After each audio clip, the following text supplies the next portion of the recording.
I do want to welcome you back into Live Now. I'm Austin Westfall. We have some breaking news that we want to hit really quickly because we are seeing a new post from President Trump. This just came out moments ago. He says the United States has more nuclear weapons than any other country.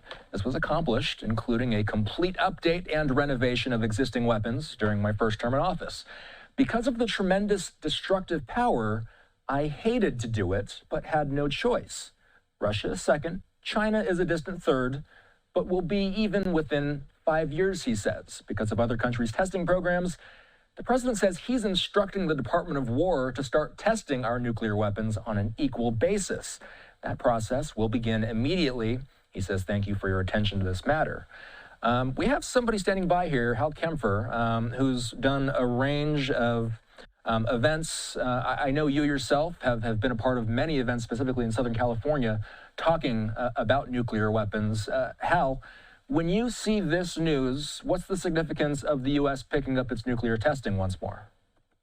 Well, Austin, this is a huge shift in U.S. policy. We haven't tested a nuclear weapon in the United States since 1992.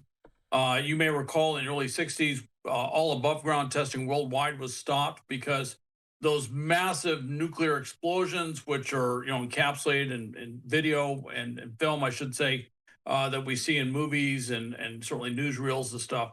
Well, it was pushing out a ton of radioactive material into the atmosphere and causing major health effects. So by international treaty, that was stopped, but there was still underground testing. Now, all the other major nations have stopped doing it. Russia doesn't do it. The U.S. doesn't do it. However, North Korea has been doing it, and North Korea has been threatening off and on to resume their nuclear testing, which is also underground. This would be a major change. My question that immediately comes to mind is, where are they planning on doing it?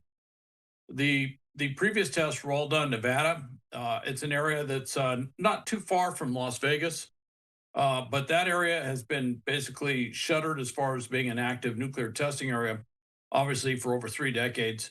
And I don't know if we'd want to do nuclear testing there. There's issues that we're discovering with the water table and other environmental impacts. So it's an interesting policy, but it brings up not just a question of why and what it'll mean, but how and what will the impact or consequences of those tests incur. We'll be listening for more details. The president just sent this out moments ago.